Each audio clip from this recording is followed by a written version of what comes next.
you do have the time. And if you start to like alleviate yourself of all the burdens of the useless things in your life, you will find the time. This is something that you're going to be held accountable for. Like, you had the ability. Allah gave you all the faculties to learn. He gave you hearing. He gave you the vision. He gave you mind, intellect, and you didn't use those faculties to learn his religion. You're going to be held accountable for this. So that's the most important thing that a person has to have knowledge of, is his Lord, the rights of his Lord, so he can fulfill those rights before his death or her death. So this is the most important knowledge. It's not just a matter of just getting knowledge just for the sake of attaining knowledge and memorization, but it has to be practiced. And constantly look at the hadith and look at our actions. Look at the hadith and look at our actions. Look at the ulama and the way that they worship Allah, and look at ourselves and make that comparison. Don't compare yourself to the people in the street, and what they're doing, because then you're going to become, deceived. Look at the ulama from before. Look at the Sahaba and how they practice these hadiths. And then look at yourself. Bismillah, walhamdulillah, wa salatu wassalam ala rasulillah. Assalamu alaikum wa rahmatullahi wa barakatuh, and welcome all viewers. Today I'm very happy to welcome once again our brother Muhammad James. Jazakallah for joining us, akhi. Wa iyyakum. Allah yubarak fikum. So last time we got a summarized version of your life story, embracing Islam, going abroad to seek knowledge for over 20 years. And now that you're back, and this video was posted, one thing that a lot of people would like some advice from you regarding is seeking knowledge. If there are other people who want to go down that path of getting closer to Allah by learning the religion, what advice do you have for them, especially in this day and age, coming from the West? Perhaps they feel like they are tied down regarding work or school. What practical advice do you have for them when it comes to seeking knowledge? First off, Bismillahir Rahmanir Rahim, Alhamdulillahi Rabbil Alameen, wa salatu wa salam ala Rasulillah wa ala alihi wa sahbihi ajma'in wa ba'd. The first thing we're going to deal with is just getting the people started, how the person should actually start. Because obviously, like you mentioned, the people in America with the jobs, families, and everything that people have to deal with, they feel like they don't even have the time. And I want to get this misconception out of the people's minds to think that you don't have the time. Because if you take into account the amount of time that people spend on social media, the amount of time people just spend wasting their time. I mean, a person will go to a restaurant and wait for 30 minutes for food and then come back and say that he doesn't or she doesn't have the time to do, talab al-ilm, and we don't have the time to memorize the Quran. And you could have been sitting there the 30 minutes waiting for your food, memorizing the Quran or reading books or doing something valuable with your time. If you're on a bus, you're in an Uber, you're in, so this is a strong misconception that the people have, that they don't have the time. So let's just get done with that misconception first. You do have the time. And if you start to like alleviate yourself of all the burdens of the useless things in your life, you will find the time. You'll start to see that you have extra hours every single day to be doing this, because the average person sleeps about 6-7 hours a night and works about 8 hours a day. Look how much time you have left over. So once you start to like realize all the things that you're wasting your time on, you will have the time. So that's first. Now, the thing is, what do you get started with that time? And another thing that I want to bring people's attention to is how shaitan attacks people. Because this is very, very important to understand before you even get started. Because shaitan, he always comes and attacks you from the direction of ifrat or tafrit. Either not doing enough or doing too much, because that's ifrat. And tafrit is like not doing enough, like being lazy and doing less than the bare minimum even. For the lazy people, they'll start to see that shaitan is always constantly trying to tell them to sit back and relax and not do anything. And for the hardworking, passionate person, the shaitan's always trying to push that person to do more. So whenever you're trying to get started with anything and studying, you always want to look at like what your capabilities are and try to like organize your time and organize the things that you do, prioritize basically, and get the most important things first. The most important thing for any person to get is the Arabic language. To start setting time aside, whether it's 1 hour or 2 hours a day, to start focusing on trying to learn the Arabic language. That is the most important. That is the priority in every Muslim's life. Without the Arabic language, you go nowhere. You get nothing done. You can't understand the Quran. You can't understand hadith. You can't understand the books of the ulama. You become a slave to translations, and you become slaves to translators and at the whims of translators. And now you just, and that's not the type of life you want to live. So the Arabic language is the first thing. Get a teacher that can start to teach the person the basics. If the person is in a place, alhamdulillah, you have institute where you have classes where you're teaching the basics of the Arabic language. The students can sign up and start, to get those basics and start to get functional in the Arabic language. Find a person that they can practice with. But this is the most important thing, whether it's 30 minutes a day, whether it's 2 hours a day, whatever. Yeah, the person looks at the time that they have, their abilities that they have, and organizes their time accordingly. And also after the Arabic language, once the person gets started with the Arabic language, also to start memorizing bits and little small surahs from the Quran, preferably obviously Juz Amma, to start with a Juz Amma and start to memorize the smaller surahs and start little by little to get those little I guess you could say those small victories, because Arabic language is it's a huge ocean. It's a very, very huge ocean. And if the person's not getting like those like little types of victories, like, you memorize sort of, Watini was Zaytun, you memorize sort of Tulqariya, what all these, you start to feel like, oh, wow, I did this. Now I want some more. I want some more. I want some more. So this is also very, very important for the person to do. But the person has to sit down with a person that has a good recitation of the Quran, and they can correct their pronunciation, because obviously you don't want to be memorizing the Quran with the wrong pronunciation. And these two things anybody can do.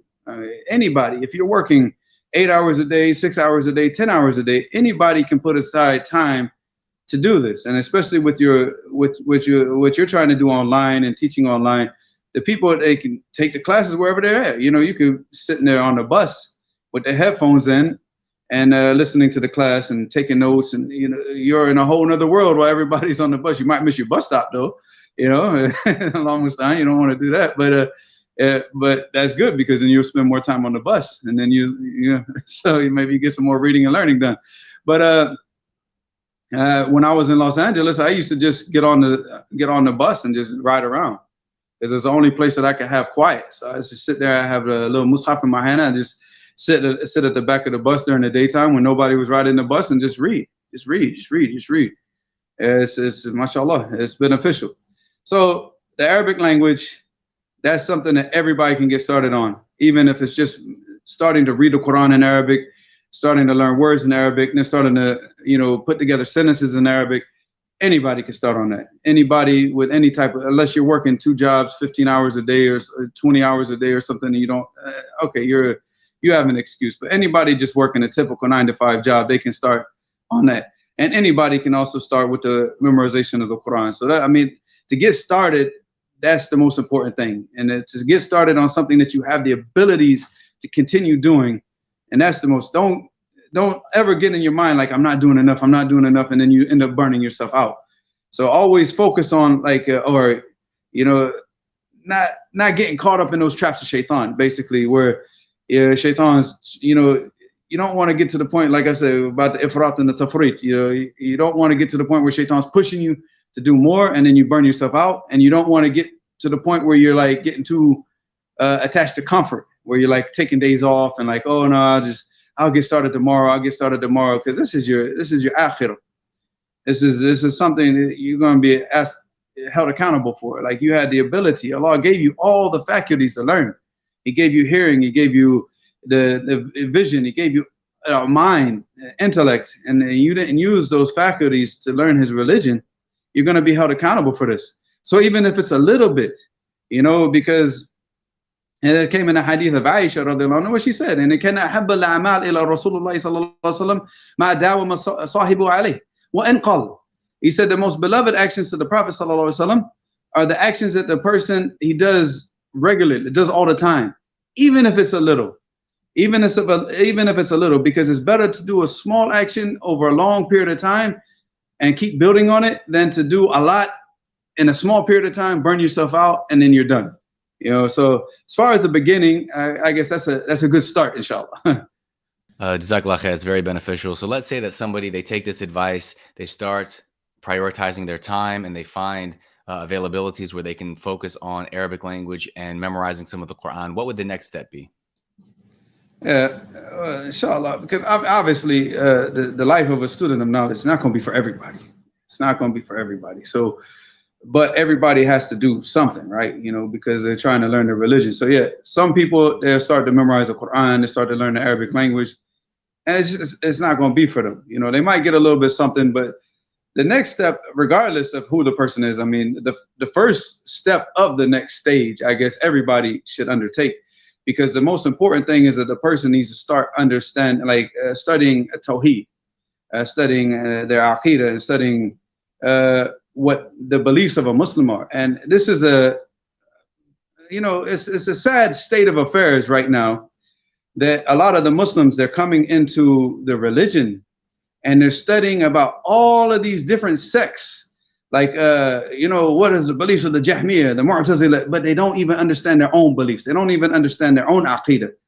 You know, so even to the point where if you start to ask them questions about the conditions of La ilaha illallah, what is the meaning of La ilaha illallah? How do you understand this? You know, even through the Arabic language, how do you understand that this is the meaning of La ilaha illallah? And you start to understand, you know, ask them questions, they're stumped.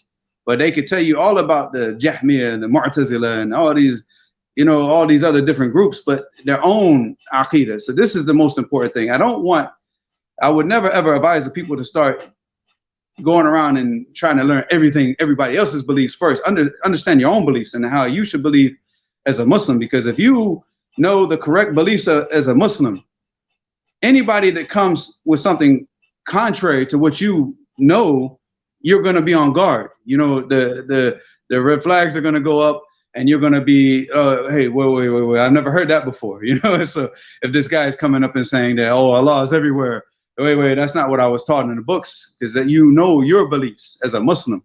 So you start with something like, you know, I mean, I could tell you based on like what we've done, you know, like what we used to study in Damaj, and also in the, I mean, just in Sardia, Damaj, and places like that. Maybe people have different books in different places, but we always study like a Rasul Thalatha. We memorized it. That was something that we always, it's very easy to memorize. Most of the children in Damaj, they memorize it, and all the students, that's what they started with, you know, because it's about the 3 questions that you're going to be asked in the grave. And of course, as we know, that you on the Sirat al-Mustaqim in the next life, because the Sirat in the next life is a literal Sirat, whereas it would, you know, in the Sirat in this life is not, I wouldn't say that it's metaphorical Sirat, but it's not an actual literal Sirat, but it's you're following of the Quran and the Sunnah. So how you are on the Sirat al-Mustaqim in this life is how you're going to be on the Sirat al-Mustaqim in the next life. Your ability to answer those questions in this life with yaqeen and certainty is going to, inshallah, go to your ability to answer those questions in the next life.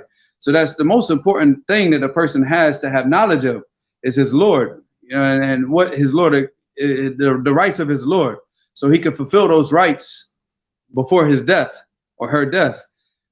So this is the most important knowledge. It's not the knowledge that you're going to show off with. This is the knowledge that's going to be in your heart. It's going to help you to do the actions that you need to be doing as a Muslim. Because with that knowledge of Tawheed, and that knowledge that you're going to meet your Lord in the next life, it's easier for you to fulfill the obligations that you have as a Muslim. It becomes easier. It's not easy, it's difficult, and that's why Allah subhanahu wa ta'ala said, فَاتَّقُوا اللَّهَ مَا اسْتَطَعْتُمْ. You know, fear Allah subhanahu wa ta'ala with the best of your abilities. Because, and even the Prophet sallallahu alaihi wasallam, when he mentioned in the hadith, he said, مَا نَهَيْتُكُمْ عَنْهُ فَاجْتَنِبُوهُ وَمَا أَمَرْتُكُمْ بِهِ فَأْتُوا مِنْهُ مَا اسْتَطَعْتُمْ. He said, you know, whatever I have forbidden you from, like made forbidden, stay away from it, because it's easy to stay away from things. What, like, مَا أَمَرْتُكُمْ بِهِ فَأْتُوا مِنْهُ مَا اسْتَطَعْتُمْ. And whatever I've ordered you to do, then do it to the best of your capabilities, because it's just natural that we're going to have times where we don't have those abilities.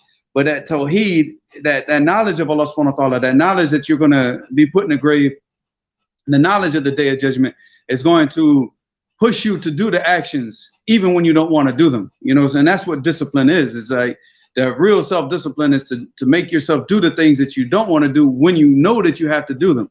And so what do you have? That it's your beliefs. If you have knowledge of everybody else's beliefs, but you don't have knowledge of how are you going to push yourself to do those actions? What's going to drive you to stay away from the haram? What's going to drive you to do the, everything that Allah subhanahu wa ta'ala has commanded you to do? What's going to drive you to continue studying your religion when you're tired, when you're hungry, or maybe you don't have money? Because let's face it, the life of a student of knowledge, these are things that you're going to have to be patient with. Allah subhanahu wa ta'ala said in the beginning of Surah Al-Ankabut, Alif Lam Mim, hasiba an-nas an yutraku an yaqulu amanna wa hum la yuftanun. Allah subhanahu wa ta'ala said that the people think that they're gonna that they're gonna be left by Allah subhanahu wa ta'ala. Allah is gonna leave them all and not test them, and they say that they believe. You're gonna be tested as a student of knowledge. Anytime that you stand up and you start to practice your religion, you're gonna be tested. You're gonna be tested hard. You're gonna be tested with hunger. You might be tested with, like in Yemen, tested with the brothers were tested with war, tested with all types of atrocities, loss of life, loss of food, loss of money, loss of wealth. That's just the reality, But what's gonna drive you to keep studying and keep pushing past all those difficulties if you don't have that knowledge of your Lord?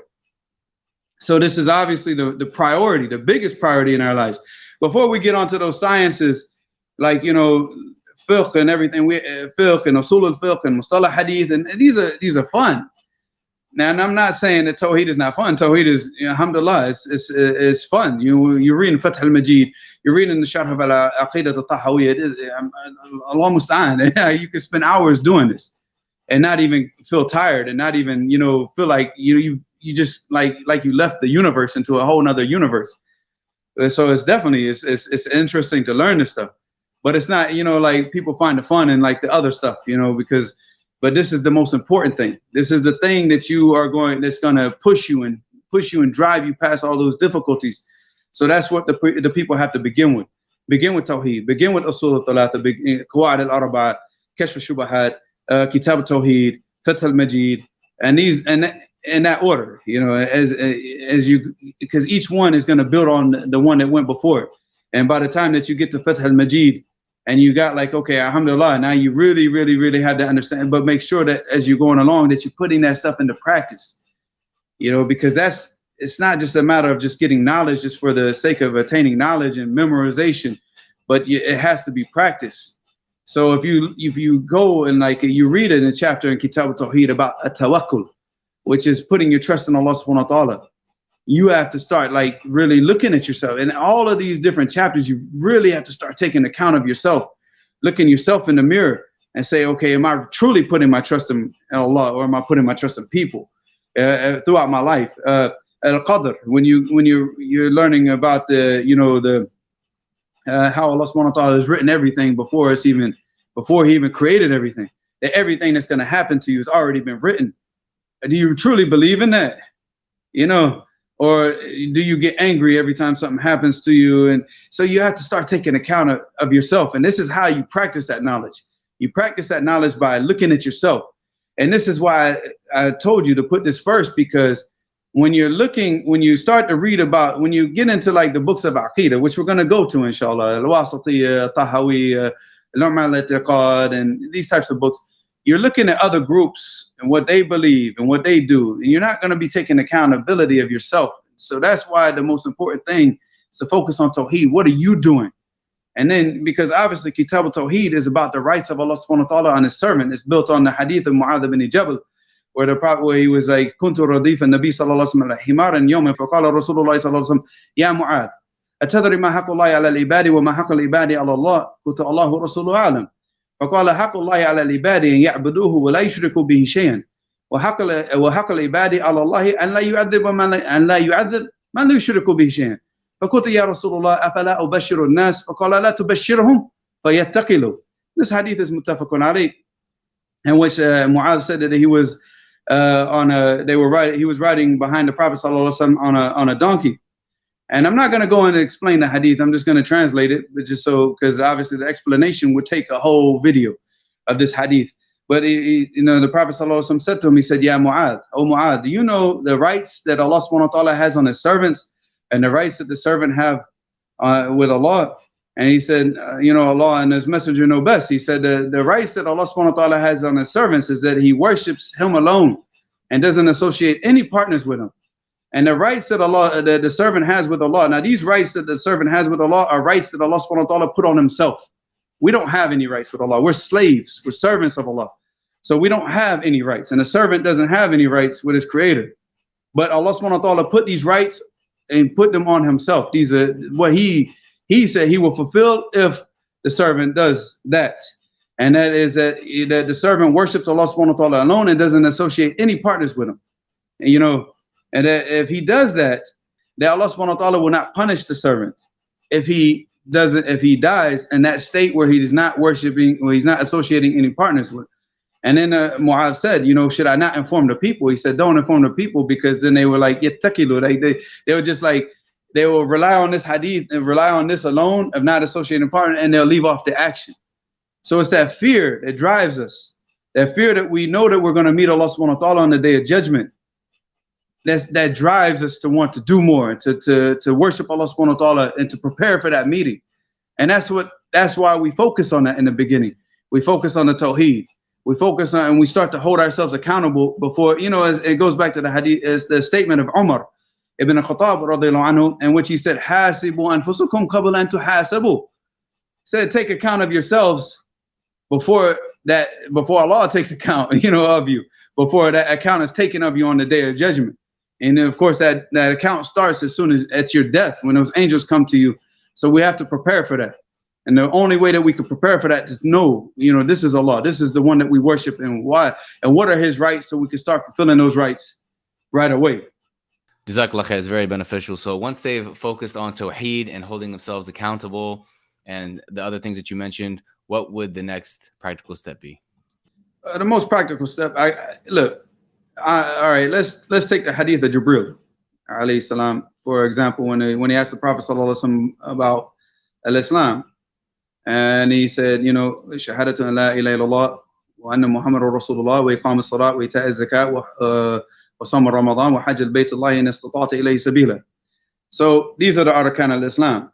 So the person should follow that hadith. And, you know, once you've understood tawheed, you understand the shahadatu an la ilaha illallah wa anna muhammadar rasulullah. So now the person needs to start learning the basic ahkam, the fiqh of worshiping Allah subhanahu wa ta'ala. Tahara, obviously, because you can't have salat without tahara. So, you know, which is purification. To start to understand the things that, you know, okay, this is how you make wudu, this is what breaks your wudu, this is, you know, all the basic stuff that a person has to learn.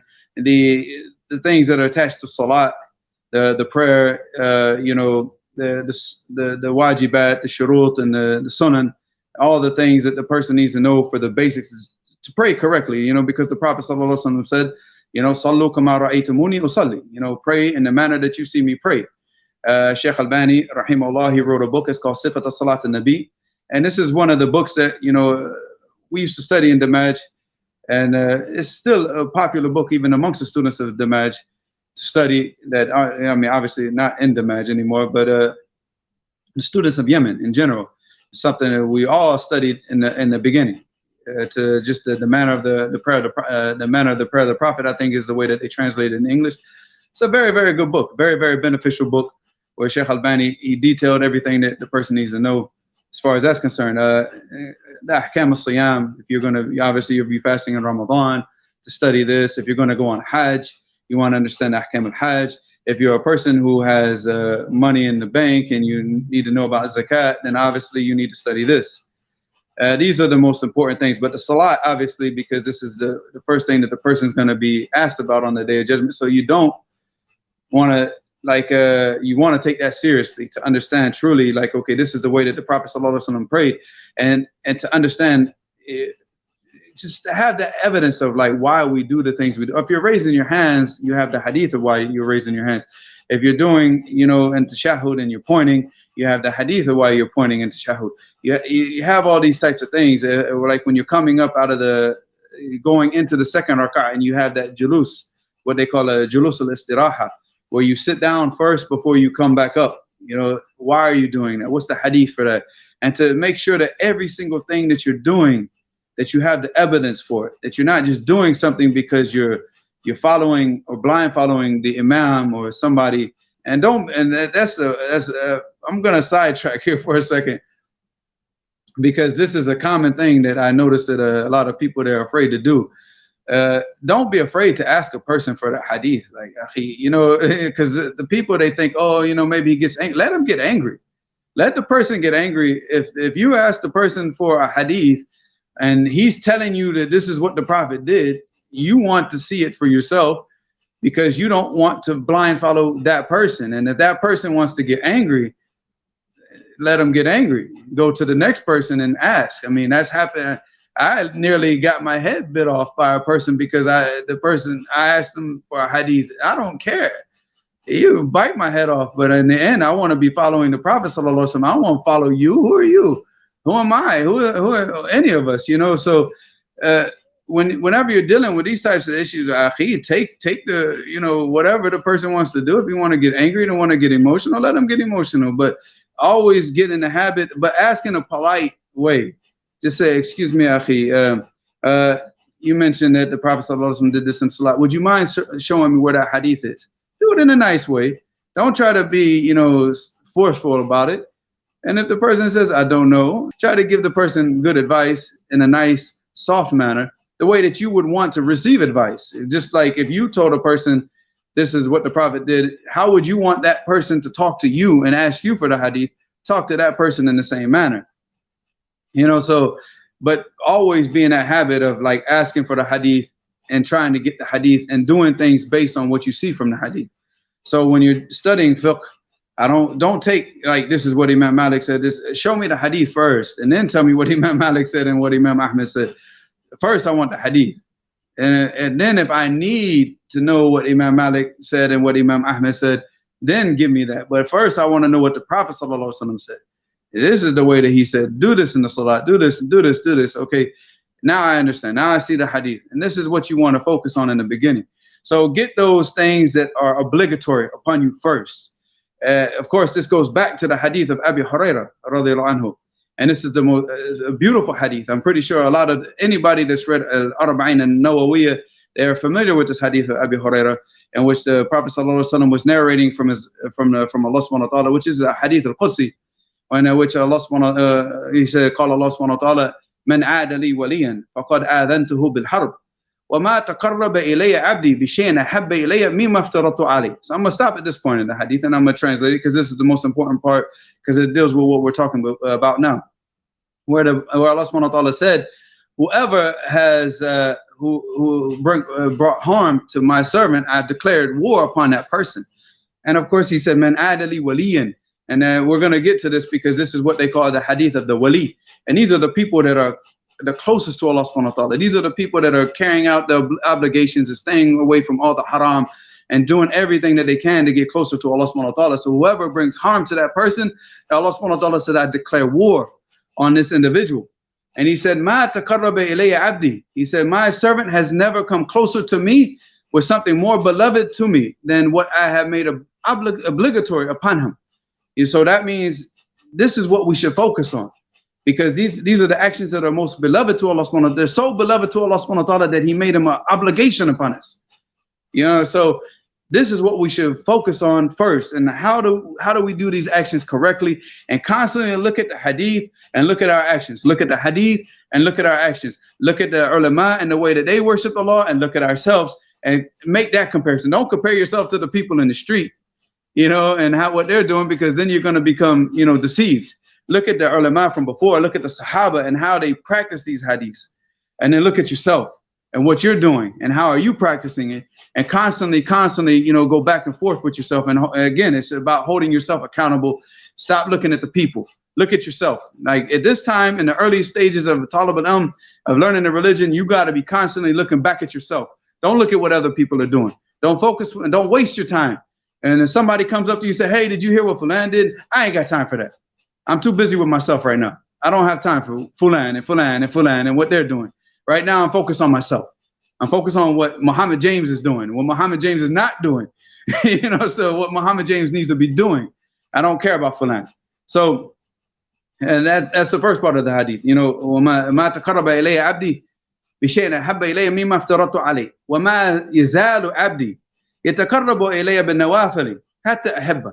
So he said, and my servant is continuously doing those nawafil, which are the extra acts. You know, these are from the sunnah, and these are from the other acts of goodness of reading the Quran, memorizing hadith, and doing the things, praying the, the sunnah before Fajr, praying the Salat al-Duha, praying the sunnah before and after Dhuhr, the Rak'atayn after Maghrib, praying at night, praying Salat al-Witr, fasting Yawm al-Ithnain or Yawm al-Khamis, all of these extra acts that the servant is constantly doing these extra acts until I love him. And isn't that what we're trying to do? So we're trying to learn the love, we're trying to earn the love of Allah subhanahu wa ta'ala, not the people. You get the love of the people once you get the love of Allah subhanahu wa ta'ala. You know, the hadith where, Allah subhanahu wa ta'ala said, either if he loves a servant that he, yunada fi sama, and he hab fulan fa habbuhu, and he announces this to the malaika, and then all that goes all the way down to the earth until he becomes beloved in the dunya. So you earn the love of the people by first trying to work and strive to earn the love of Allah subhanahu wa ta'ala. And you do that by fulfilling the obligations that Allah subhanahu wa ta'ala has set upon you. So that is what you need to be studying. That's all of your focus needs to be on that in the beginning and nothing else. Don't try to go over here and people come up to you and say, hey, you should read this book or you should do this, because it will mess you up. It will mess you up. And I think all of us, in the beginning of our studies, we ended up wasting our time, so much time memorizing poetry, memorizing so much stuff. And then you're like, oh my God, man, how much time got wasted? It's not wasted. You learn something, but it's like you got to focus on the things that are going to bring you to, like, push you towards fulfilling the obligations of Allah subhanahu wa ta'ala first. Don't start getting like, oh, I'm going to study about ilm al-rijal and mustalah hadith, and I want to do what Sheikh Albani is doing. Yeah, that's beautiful. We need that in the ummah. But first, you need to learn how to worship Allah subhanahu wa ta'ala the way that He has commanded you to worship and fulfill those obligations.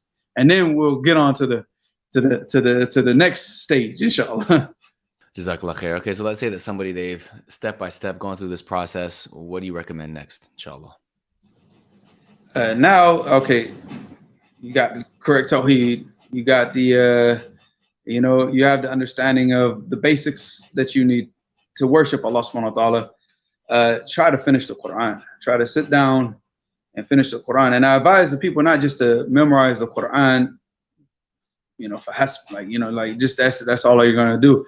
Sit down with Tafsir al-Sa'di, any type of basic tafsir. You have a Tafsir al-Sa'di, and you also have a Tafsir al-Baghawi, which is also a very basic. But honestly, I'd advise the people with Tafsir al-Sa'di. It's easy to read, and everybody benefits from it. From the beginning student, I mean, even a person who's not even a student of knowledge can read it and benefit from it, and a sheikh can read it and benefit from it. So it's for everybody. Everybody's gonna get something from it. It's just one of those books. It's a gem of our era. Because we don't really have a lot like those real huge gems that we have. We have like Adwa al-Bayan from Ash-Shanqiti rahimahullah. We have Tafsir al-Sa'di. Alhamdulillah, and we have to benefit from this time because the type of advice that Imam Sa'di rahimahullah gives throughout the book. So it's not just about your understanding of the Quran. You get everything in it. You get all the fiqh that you studied, you're going to get it in the Tafsir al-Sa'di. All the tawheed and the aqidah that you got, you're going to get it in Tafsir al-Sa'di. And just the most beautiful advice. And then what you have is you have a man from Ahl Sunnah, an imam of our time that, how can I, I'm trying to word this correctly so that people will really understand what I'm trying to say here, is that what he did was he had the students read an ayat to him or ayat to him.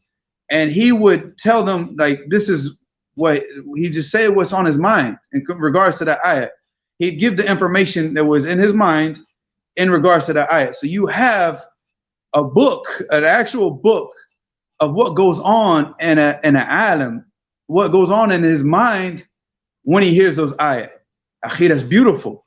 Because we're always, Allah subhanahu wa ta'ala ordered us with tadabbur. أَفَلَا يَتَدَبَّرُونَ الْقُرْآنَ. And so us as like, just like small students of knowledge. And that's what I am. And regardless of what people think of me, that's what I am. I'm a very small student of knowledge. It's hard for us to like understand, okay, tadabbur. What is that? Like to think deeply and to ponder the meanings of the Quran. How do you do that? So it's like, okay, Allah ordered us to do that, but how? What do we do? You have to understand the speech of Allah subhanahu wa ta'ala. But here you're going to understand the speech of Allah, and you have an imam of our time, and he's telling you what's going on in his mind when he hears these ayat, and he's giving it to you on a platter. Like, here you go. Take advantage of that book. Tafsir al-Sa'di should never, ever, ever be taken lightly. When I was young, I didn't take the book seriously. You know, I'd be reading like Tafsir al-Qurtubi, reading books of Ibn Qutaybah. I want to see, like, you know, the hidden, you know, like trying to look for these hidden meanings. Nah, akhi, try to understand the Quran as it should be understood first before you go into that deep thing of like understanding the original meanings of the word in Arabic. Like, you know, okay, kafara means to cover, and the kafara yastur al-haq bil-batil, and fasaqa means al-khuruj, you know, khuruj an shay'in, and, you know, fasaqa an amri rabbi. You'll get that with time. But first, just like understand the Quran, like how, you know, like get that base understanding, like the foundational understanding of the Quran, and then start to build on that. And Tafsir Sa'di, it gives you that, you know. So don't try to like jump, you know, over, like start reading like all these bigger books and Shinqiti and Qurtubi and Tabari. Get the most basic thing first. And wallahi, akhi, there's no better book than Tafsir Sa'di. They have it translated in English. I have not read it, and I'm not going to. So, you know, but because obviously it wasn't translated in English when I started studying, you know, so we had to hurry up and just learn the Arabic language. And this is a thing. This is why I don't agree with all these translations, because of that. Now it's starting to get the people comfortable. Don't get comfortable reading a book like that in English. Don't get comfortable reading Tafsir Ibn Kathir in English. And if you read it in English, don't say that you read Tafsir Ibn Kathir. You haven't. You haven't, because you don't truly understand the Quran until you read it, until you understand it in the language that Allah subhanahu wa ta'ala sent down. So don't get comfortable with these translations, and because that's going to slow you down with the Arabic language, you know, because when you feel that necessity, like, I want to read Tafsir al-Sa'di in Arabic, I don't want to read it in English, you know, you're going to work harder to try to get the Arabic language to get to that level where you understand that book. And that's the first thing. Before Tafsir Ibn Kathir, before you do anything else, just sit down with Tafsir al-Sa'di, read through it, and try to finish the memorization of the Quran. You know, because you can get busy. You're going to get busy with so much stuff later on. When you start to get into the knowledge of hadith, and you start to get into usul al-fiqh, you're going to be busy memorizing so much stuff. Try to get the Quran. Try to get that. You know, at this point in time, you need to focus on just memorizing the Quran, memorizing it with the understanding. Like I said, sit down with Tafsir al-Sa'di, and just, you know, alhamdulillah, just try to knock that out. Because once you go to that next stage, you're going to be too busy. And you know, next thing you know, years are going to pass, and you know, you still haven't finished the Quran. You're still trying, like, oh, I'm going to do it. I'm going to do it. No, you're not. No, you're not. Trust me. Once you go to that next level, and once you take a study, you're not going to finish it. And the only way that you can is you have to stop everything and focus on that. You have to focus on that. And if you stop at that next stage, you're going to be forgetting so much information. But you have to accept that. Okay. Like right now, if I would say, I haven't finished the Quran because I didn't take this advice. So now for me to finish the Quran, which I'm trying to do now, is I have to stop everything. All the stuff that I was doing, you know, is reading the books in the usul al-fiqh, reading it. I have to stop it. And I have to accept that I'm going to forget a lot of things to finish the Quran. You know, whereas like now, when you're at this stage, you don't have to do that because you haven't gone that far yet.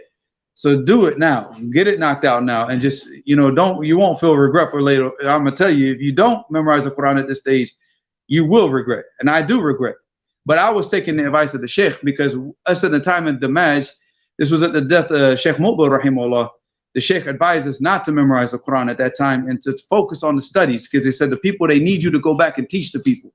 They don't need a person just to lead them in the salat. So we were taking the advice of the Sheikh. So now that I'm back, and he said, when you go back to your balad, when you go back to your city, your country, or wherever you come from, he said, memorize the Quran then.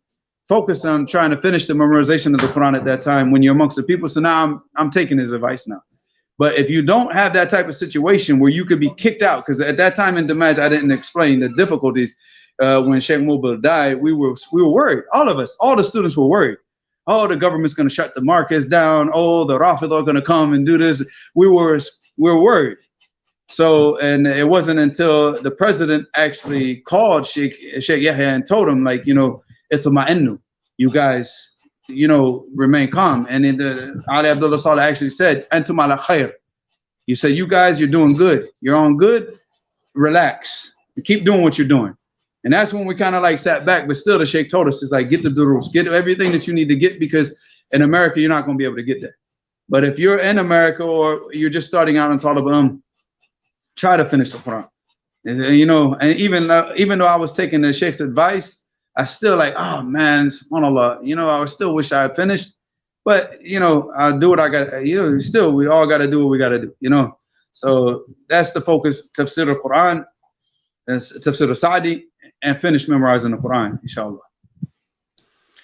Jazakallah khair. So let's say that someone takes your advice up to that point. You had mentioned the next stage, right? So what is that? What is that next stage? Now you get to have fun.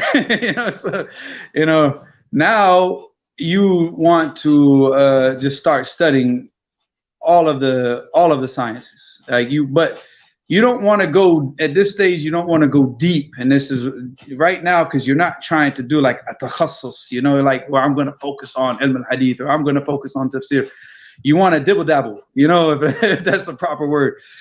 Take the most basic matan in every single science. In usul al-fiqh, you have al-waraqat, and mustalah hadith, you have al-baykuniyya, or you could do nukhbat al-fiqh, which from Hafidh ibn Hajar al-Asqalani. Whichever one you feel that you need to do is easier for you to do. Obviously, with the people in the West, I would advise them to do like al-baykuniyya first. It's easier. It's a small poem. I think it's 34. I might flip them back, 34, 43, or whatever. It's easy poem. You can read it in 4 minutes, and you go time yourself right now if you don't believe me. That's based on my reading, so it's like maybe 4 minutes to read the whole method. Do a mustalah hadith, try do al-fara'id, which is the inheritance laws, al-rahbiyya, and just start reading and everything. But see, this is the main advice that I try to tell people and remind myself also, because we all have to be reminded all the time, is that when you're doing usul al-fiqh, only do usul al-fiqh. Don't be reading over here, doing this, reading this. Read every single thing that you can. If you're memorizing Nadhm al-Waraqat, which is the poem, whereas al-Amriti, rahimahullah, he took the matan of al-Waraqat and he put it into a poem form. If you're memorizing that and get an explanation, the explanation of Shaykh al-Uthaymeen, read it. Read all the explanations of al-Waraqat that you can read, and just keep reading it while you're studying it. And then also you have al-Usul min ilm al-Usul, which was written by Shaykh al-Uthaymeen, rahimahullah. Read through that. It's a small risala, risala, I guess, what you translated in like a small book. It may be like less than 100 pages. Study that. Memorize what you can, because it complements al-Waraqat. Shaykh al-Uthaymeen also has an explanation of that. To get that book, read it. Just keep reading until all of that stuff is just stuck in your head. But focus only on that science. Also with with nahu, you want to start with al-Ajrumiyya. You want to memorize the matan, the book al-Ajrumiyya. Memorize it. And I'll get to the memorization and how to do that, inshallah, in a minute. And then start, same thing. Read all the explanations. But when you're doing al-Ajrumiyya, that's the only thing that you're doing. You can revise other things that you've done, but we're talking about as far as a new science, you don't do anything else. So if it takes you 6 months, 8 months, 10 months, a year to get Ajrumiyya down, that's all you're doing for that year as far as something new. Revise everything else, focus on Al-Ajrumiyya. Then you go to the next thing. You go to Al-Baykuniyya, you go to Nukhbat al-Fiqh. That's all you're doing, and so on and so forth.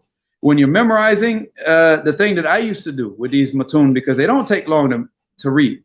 Ajrumiyya takes about 13 minutes. I mentioned al-Usul al-Thalatha takes about 16 minutes. You want to memorize al-Arba'in al-Nawawiyya.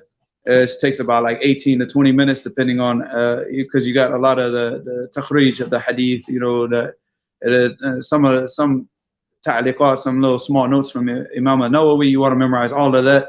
So it takes about 20 minutes, let's say, to read Al-Arba'in an-Nawawiyya. Kitab al-Tawheed is a little bit longer. It takes about 68 minutes to read it through. This is based on my speed of reading, so each person has to do, figure that out for themselves. But so these matun, they don't take a long time.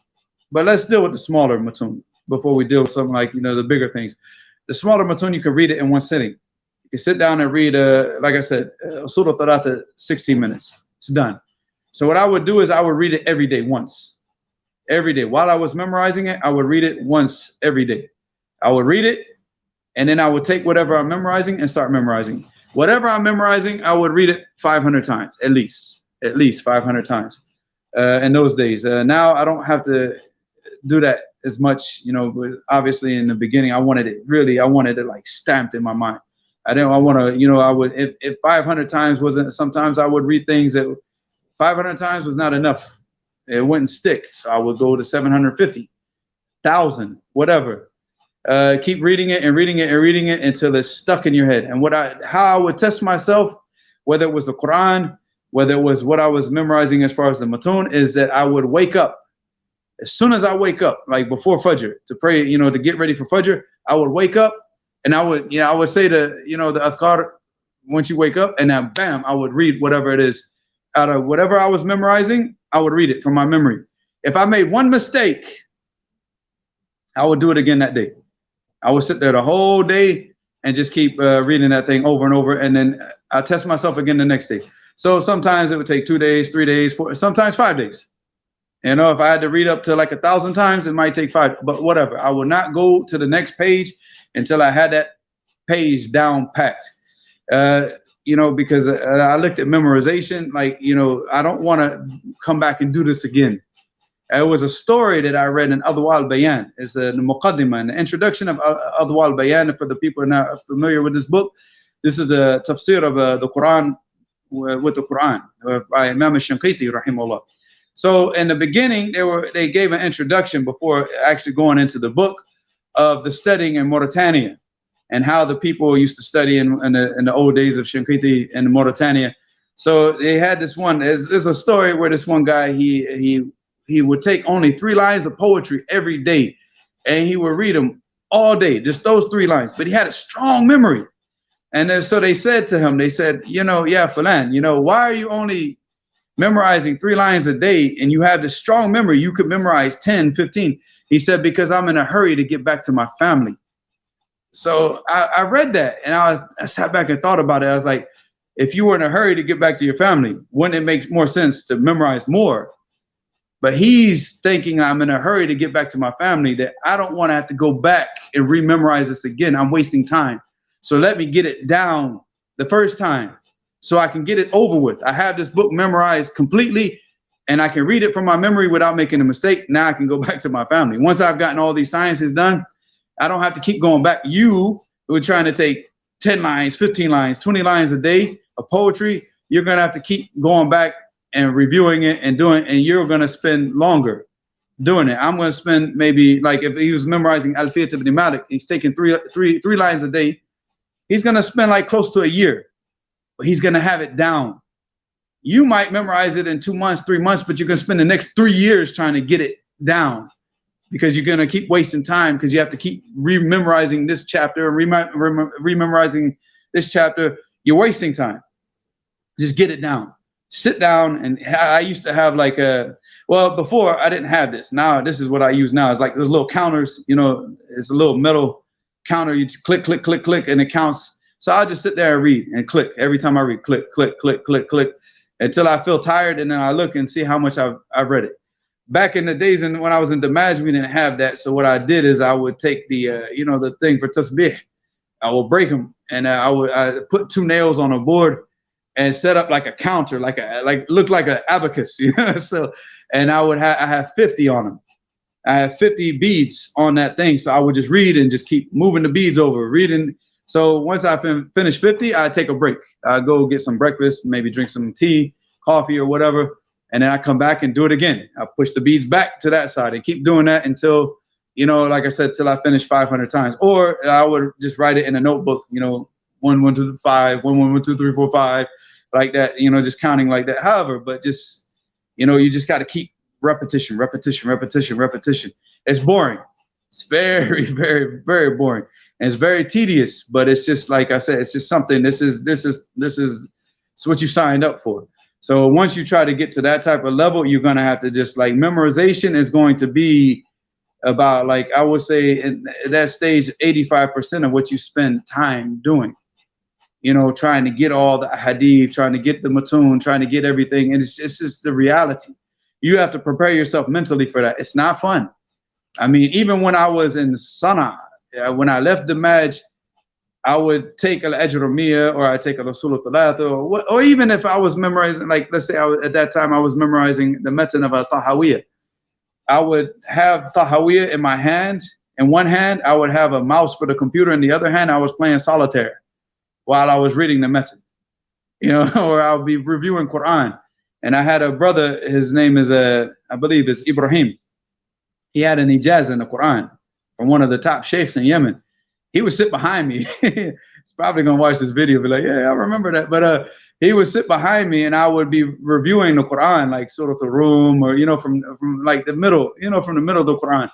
And I'd be playing solitaire while I was reciting the Quran, because I always try to test myself. I said, if I cannot, you know, read like this, then I don't really have it memorized, and I have to go back and do it again.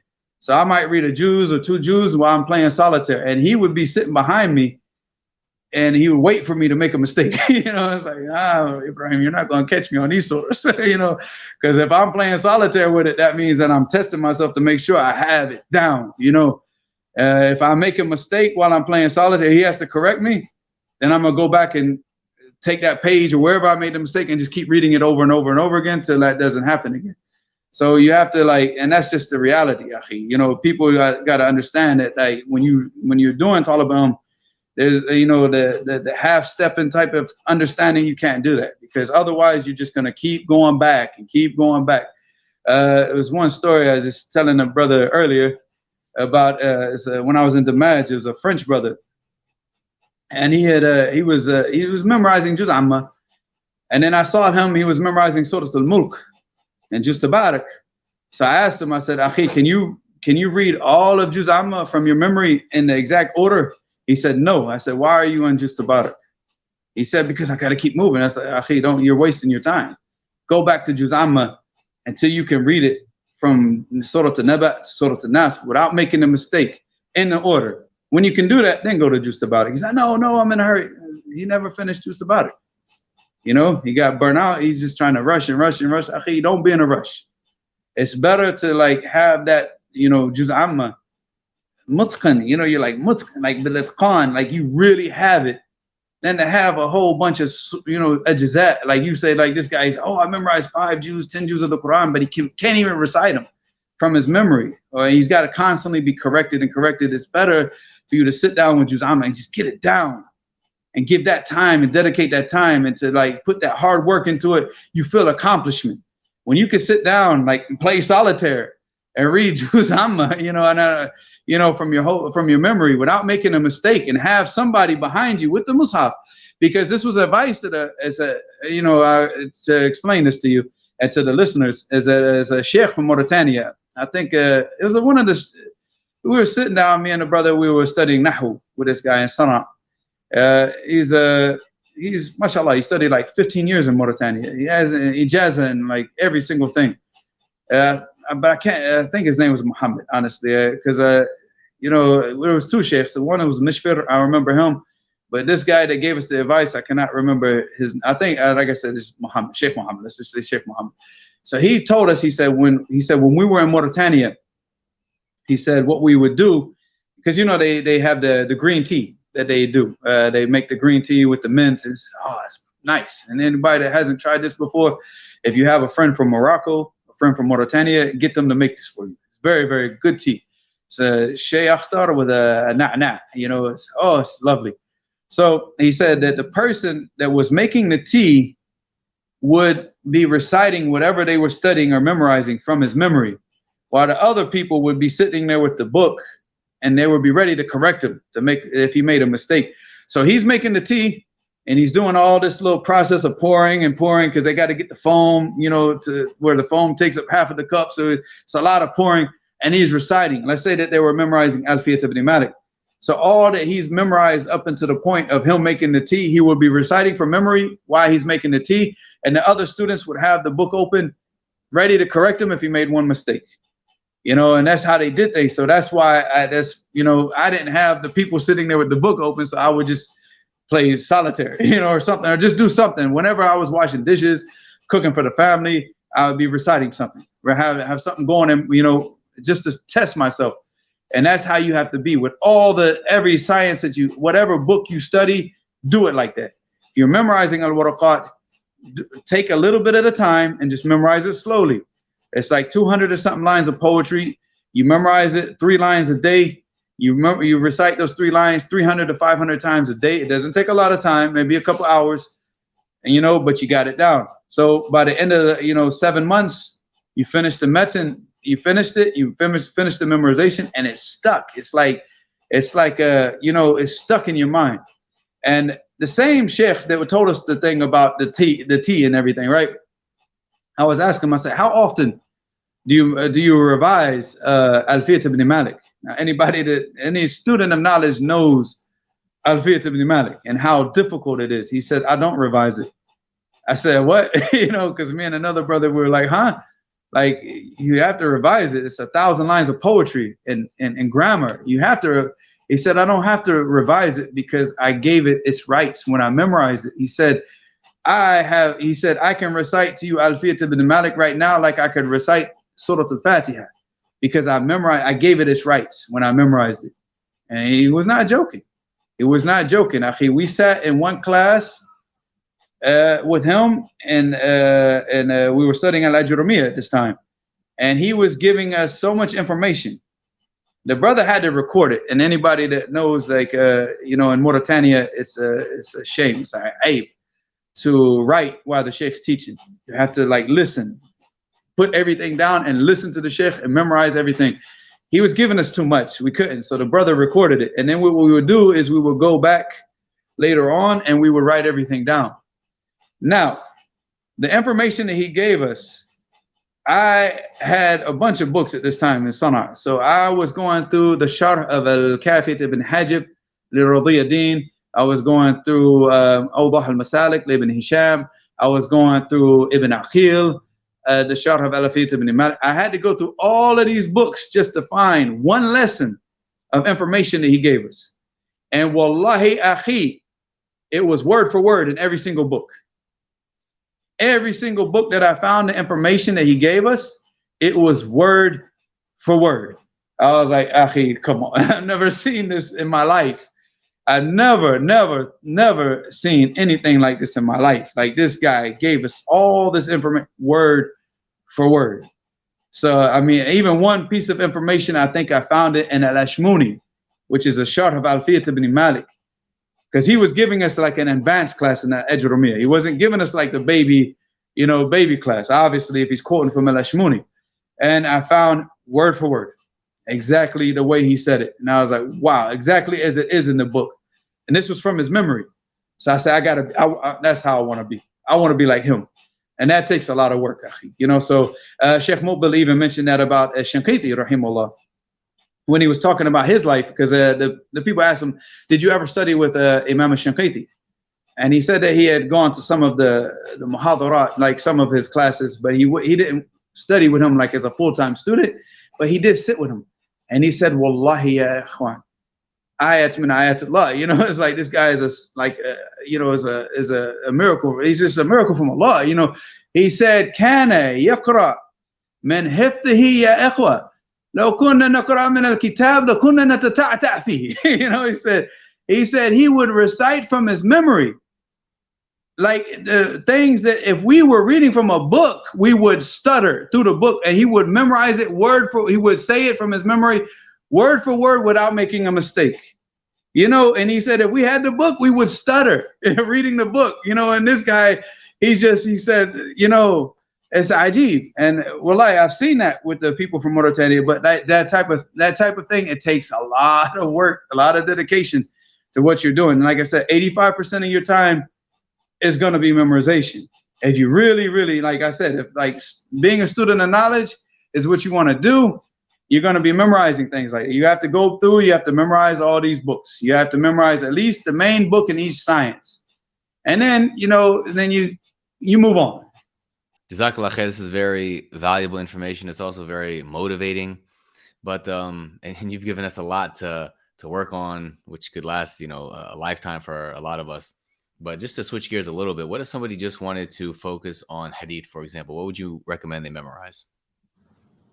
Oh man, first I've obviously finish the Quran first, because once you get into that, it's like I mentioned previously, it's pretty much game over. It's gonna take up your life. With the hadith, start off with al-Arba'in an-Nawawiyya, and this is for anybody, even smaller students. This is a book that should be promoted throughout the masajid, and people should be memorizing this. I mean, there are so many times where I sat in the lessons of the Sheikh and Bukhari and Muslim and Tafsir Kathir, and I could count numerous, most of the hadith that he would bring is straight out of Arba'in. It's right there, the 40 hadiths of Imam Nawawi. So many times that would be the hadith he would use to explain something. In the khutbahs, you'll hear these hadith all the time. So that's something that people can get started on early. Even before finishing the memorization of Quran, they should memorize al-Arba'in. That's without a doubt. For the person that's going to get started, like wants to move on to something bigger, al-Umdat al-Ahkam. Umdat al-Ahkam, which is the hadith is in ahkam. Obviously it's in fiqh. These are all the hadith that are dealing with, from Kitab al-Tahara, Kitab al-Salat, the Zakat, and then also al-Bayur, which is the commerce and trading and selling, to marriage. And all these hadith, with a few exceptions, are muttafaqun alayh, which means that they're in Bukhari and Muslim, which means that the person, they can memorize this book with comfort. Like you don't have to memorize, like if you're memorizing Bulugh al-Maram, and then half of the Hajar says, akhraju khamsa, akhraju arba'a ila nisa'i, like it can be confusing. But with Umdat al-Ahkam, you just memorize the hadith and say, okay, muttafaqun alayh, muttafaqun alayh. Like I said, there's a few exceptions where the mu'allif, the author of the book, when he compiled the hadith, he did make a few mistakes where the hadith might be a Muslim. It's not muttafaqun alayh. It's a few, very, very few hadiths. So the majority, you got the 400 and something hadiths that you have that are muttafaqun alayh, that you can just comfortable. After Umdat al-Ahkam, the person should sit down with Riyadh al-Salihin. Nowadays, since we have resources that people didn't have back in the days when we were studying, when we started studying, I mean, now you have like al-Mukhtasar Riyadh al-Salihin, which is there's one. It's printed by Dawah ibn Jawzi right now. It's a blue book. It's a Mukhtasar. I can't remember the name of the person that did the Ikhtisar, which is an abridged version of Riyadh al-Salihin, and it's in Arabic, where he kept about maybe say 1,000 hadiths. I have it. I've probably got about 5 or 6 copies right now in the room, because before I left Saudi, I bought a whole bunch of them for me and the kids and everybody, because it's such a good Mukhtasar of Riyadh al-Salihin, where you can memorize that first. And then because Riyadh al-Salihin is huge, man. To sit down and just tell somebody to go from Umdat al-Ahkam, which is 420 hadiths, or a little more, give or take, depending on the copy that you get, and then go to like Riyadh al-Salihin, which is 1,800 or 2,000, I think it's about 1,800, if not more, hadiths. That's a big jump. That's a huge jump. So with the Mukhtasar of the Riyadh al-Salihin, especially if you get one that's like 1,200 hadiths, it's a lot easier. It's easier to like memorize. The abwab are smaller, the chapters are smaller. I would advise that. You can go to the website of Dawah ibn Jawzi. They have it on the website now. Can you order that book from America, from the West? I don't know. But it is available in the Dawah ibn Jawzi. If somebody knows somebody in Saudi Arabia, they can go right to the store and buy it for $10. Not $10. I think I bought it for 10 riyals. So it's $3. And ship it. It's a very good book, and hopefully, inshallah, we'll be able to get that book in America and start trying to promote that amongst the students to memorize. and then after Riyadh al-Salihin, because Riyadh al-Salihin is mostly deals with the hadith of all the hadith that are Muslim, like your behavior as a Muslim, inside and outside. This is the way it should be. Riyadh al-Salihin is a tremendous book. It's a great book. Even if you're not going to memorize it, you should spend time constantly reading it. If you don't have the Arabic language, read it get the English translation and read it.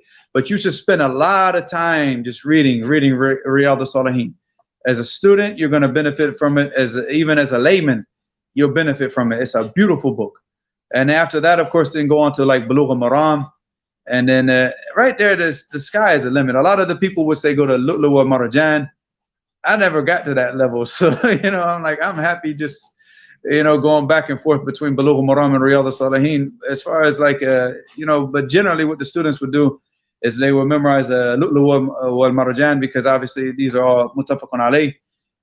But these are not just ahadith of ahkam. These are like taking Bukhari and Muslim, all the ahadith that are muttafaqun alayh.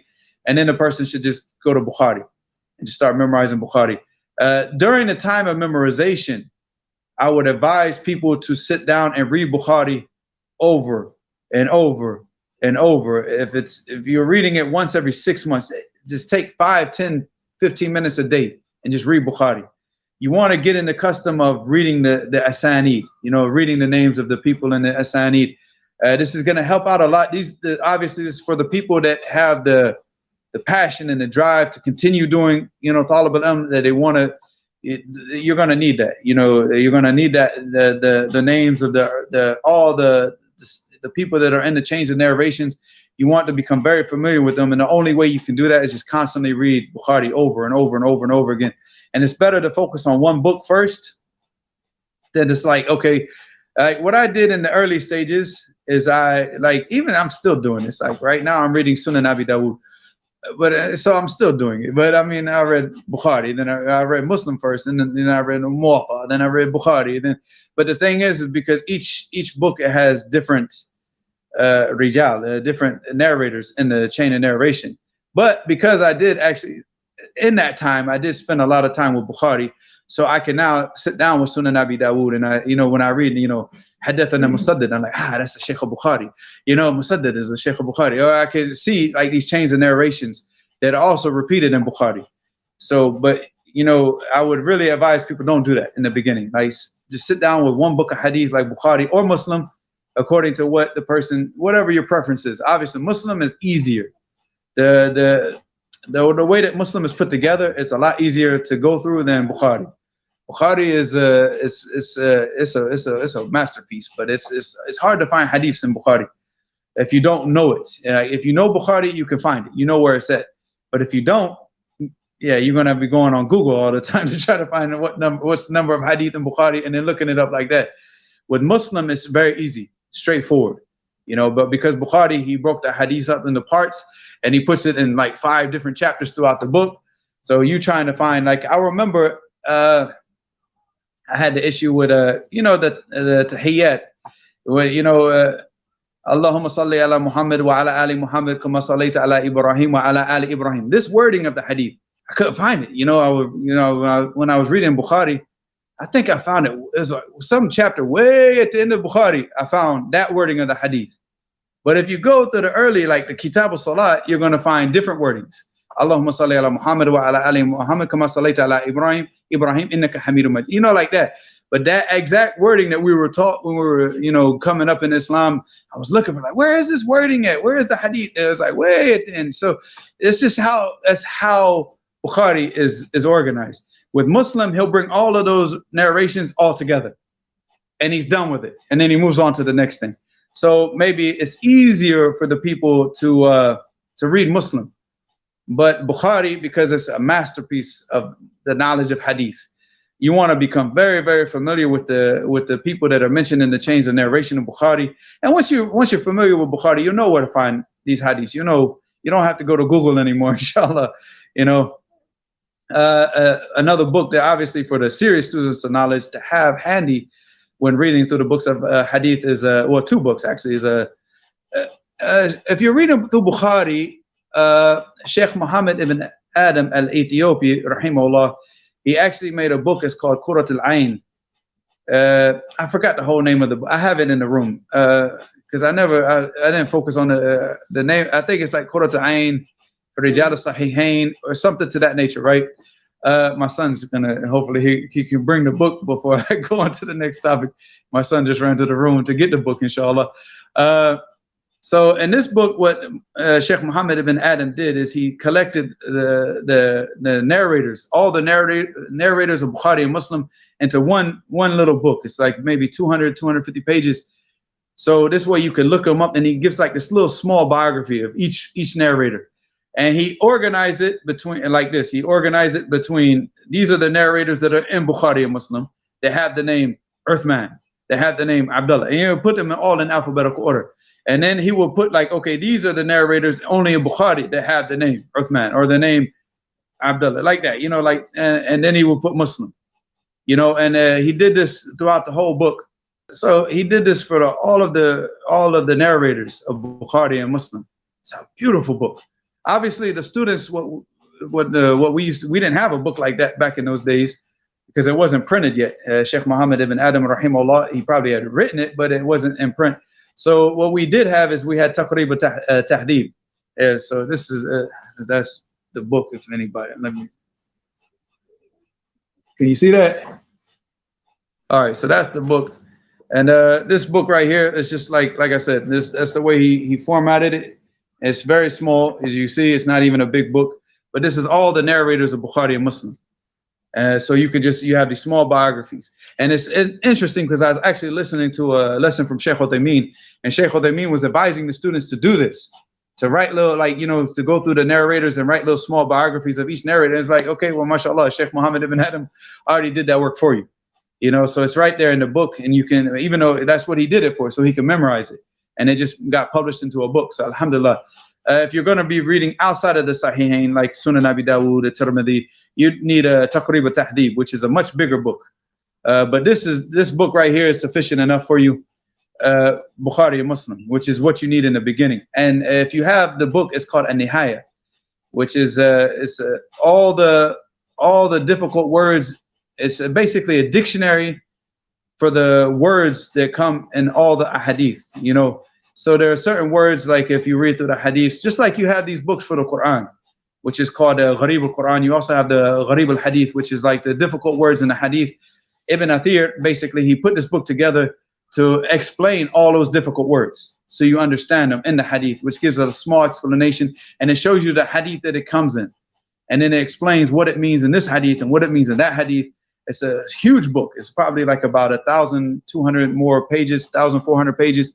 It's huge, but it's for those people that are really, really serious about hadith, you have to have these two books next to you all the time whenever you're reading hadith, so you could just look them up.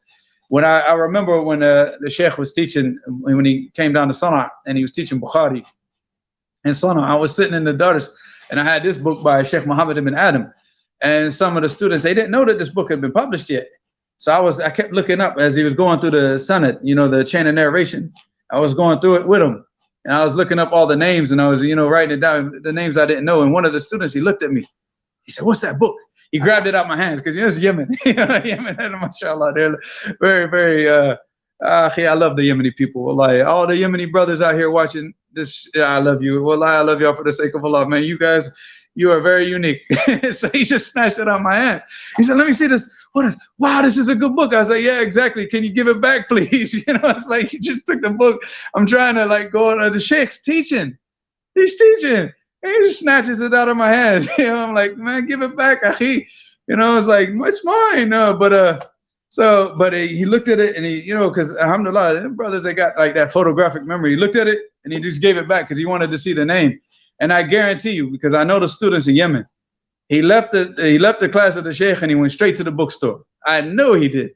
And I know the next class that he had with the Sheikh, he had the book with him in his hand, because that's how the students are. When they see a book like that, they take it, they don't waste any time. And all of us, that's how we were. When I saw like Qurat al-Ain, as the brother told me that, I went, boom, I ran right out of my house, straight to the bookstore. Alhamdulillah, at that time, the bookstores were literally, I could walk out of my house barefoot. And sometimes I walk right out of my house barefoot to the bookstore. It's like right down the street. And I would go, you know, I would even go barefoot if I didn't even. Sometimes I don't even want to waste time putting on sandals. Go straight to the bookstore. Obviously, in America, you're gonna have to be a little bit patient because you got like you know, like 7 to 10 business days, you know. But you know, alhamdulillah. But if you can get these books, get them. Start benefiting. You know, alhamdulillah. Just constantly, akhi. That's all it's about, man. Being a student of knowledge is keep your, you know, it's qala Allah, qala Rasul, qala Allah, qala Rasul. And that's what you want to keep doing. You know, set up a time where you're reading the Quran. You have the Quran. You do not go a day without reading the Quran. Don't go a day without reading the Quran. And whether it's a Jews, whether it's half a Jews, whether it's 5 ajza, whatever it is, whatever, based on your capabilities, do not go a day without reading the Quran. Don't go a day without reading something from hadith. I remember when we were sitting in a class in Bukhari, and the Sheikh told us that. He said, "Ya ikhwa, لا يفوتك يوم أنت ما استفدت فيه شيئا ولو فائدة بسيطة." You know, it says, don't let one day go past that you did not benefit something in that day. Even if it's a small, something new that you learned about your religion, learn it. Don't let a day pass you to not learn something about your religion. Read Quran, read the Sunnah every day. Just set, even if it's 5-10 minutes, just do that. You know, don't, like I said, when we go back to the beginning, the shaitan, he always gets you like, oh no, you got to do a lot, or you got to just take a relax. No, get in the middle path and do what you can do on a daily basis. Follow the hadith of Aisha radiallahu anha, and when she said that the most beloved actions to the Prophet sallallahu alaihi wasallam were what? Ma dawa masahibu alayh wa in qal. You know, that the actions that the person is consistently doing, even if they're a little, just keep doing that. Wallahi, that's what makes shaitan angry. When you do stuff like that, you sit down and you take 5 minutes a day, read Bukhari, read Riyadh al-Salihin, read any book of hadith, read Bulugh al-Maram, read all of these books of hadith, just 5 minutes a day, 10 minutes a day. You can do this. Everybody can do this. Read 30 minutes a day. Put 30 minutes a day to read Quran every single day. And the rest of the day, try to memorize, try to learn something in your religion. Grab a book. Wherever you go, have a book with you. Don't sit on the bus staring out the window, watching people walk in the street, picking their noses or something. Have a book with you. Sit down and benefit. You know, if you go to a doctor's appointment, you have to sit in the office. What are you going to do? Pick up some magazines? What are they talking about? The dunya and clothing, and this is a new fashion. And what are you going to do? Have a book with you about your religion. You know, everywhere you go, when you're in the car, turn your car into like an Islamic university, akhi. Constantly be listening to durus, listening to lessons, listening to lectures. Take the surah that you're memorizing from the Quran. Like if you're memorizing from Juz Amma, let's say that you're memorizing Surah An-Naba, put it on repeat, and just keep listening to it everywhere you go. And just keep doing that. Like right now, akhi, we have so many resources. You can go right now and download Sahih Bukhari on MP3 and listen to Sahih Bukhari being read to you in your car. Riyadh al-Salihin being read to you in your car. You know, take advantage of this and just constantly just utilize every second of free time that you have to try to benefit, to try to get something from the religion and try to learn your religion. Jazakallah khair, Brother Muhammad James. This was very beneficial. You gave us a lot to think about, a lot to implement, inshallah. And I just wanted to give you the last word. So if there's anything else that you'd like to say regarding this topic. As far as like all the general and specific advice, I guess it's been given, but I will just say one thing to the people is like, don't be in a hurry, but don't take your time. Okay, if that makes sense to you. Like the people, you know, you have people from the Salaf that used to say, live for your akhirah like you're going to die tomorrow, but live for your dunya like you're going to live forever. You know, so you shouldn't be in a rush to get everything at once, because whatever you get if you try to get a lot at once, you're going to lose it all at once. You get it, you know, because everything is just like little by little, a little pebble, a little pebble, a little pebble until you have a mountain. And that's it. Don't be in a rush. And don't let people try to push you to rush. But at the same time, don't take too much time. You know, you have to know that, you know, we don't know how long we're going to live. And we shouldn't keep putting things off. Tomorrow I'm going to do this. Tomorrow I'm going to get started. Tomorrow, akhi, if today is not a part of your language, then you're never going to get anything done. So you have to get started today. but start on something small and don't be in a rush. Just get started. Like you look at Bukhari, like I mentioned Bukhari, and you look at how big it is, especially if you get the one volume Bukhari and it's like, 1,500 pages. How am I going to do that? But watch. Wallahi, read 5 pages, 5 minutes a day of Bukhari and watch over a month and 2 months and like, look where you're at. And look, so no, you don't have to be in a rush, but don't sit back and like, don't get lazy and get complacent and get comfortable, because you are in this dunya and you are going to die. We're all going to die. Well, I mean, maybe 100 years from now, none of us are going. I mean, we're not going to be here 100 years from now, Or so Allah musta'an, akhi, this is reality. We read this, we read the stories of the Salaf. We read Bukhari, the story of Bukhari. He died. We read the Muslim. What's the end of the story? He died. You read the Sirah of the Prophet sallallahu alaihi wasallam. He's the greatest of all creation. He died. So, don't be too comfortable. But also at the same, you got to have that middle course in every single thing that you do. Allah subhanahu wa ta'ala, He said, "Inna ja'alnakum ummatan wasata." We made you as a nation of people in the middle, in that middle course. So you don't take your time, but don't try to do too much at once. You move at a pace that is good for you. Find that pace. It's like a marathon. If you try to run too fast, you're going to burn yourself out. If you run too slow, you're not going to achieve what you're trying to achieve. So you have to you just find your pace and just keep it going and keep going at that pace. And then gradually start building on it and building on it and building on it. And wallahi, akhi, within years, you find yourself doing things that you never thought were even humanly capable, but you're doing them. You didn't think other humans were doing, but you will. But it takes time. Don't be in a rush. And that's the main piece of advice. I mean, obviously, the most important thing is just taqwa, ikhlas. But I mean, we know that we're not going to get anything done without these things, without taqwa. You're not going to get the tawfiq from Allah without this. But you as a person, just don't be in a rush. Keep that pace, keep that steady pace. Know your limits and know your capabilities, and just work with that and keep it going. And inshallah, you'll achieve a lot. You will achieve a lot. JazakumAllahukhairan. I really appreciate it. Thank you so much for another beneficial video. And let us know in the comments what else you'd like to see, because I really hope, inshallah, in the near future, we can record another video with Muhammad James. So let us know what sorts of topics you'd like us to discuss. And until next time, jazakumAllahukhairan. Wassalamu alaikum wa rahmatullahi wa barakatuh.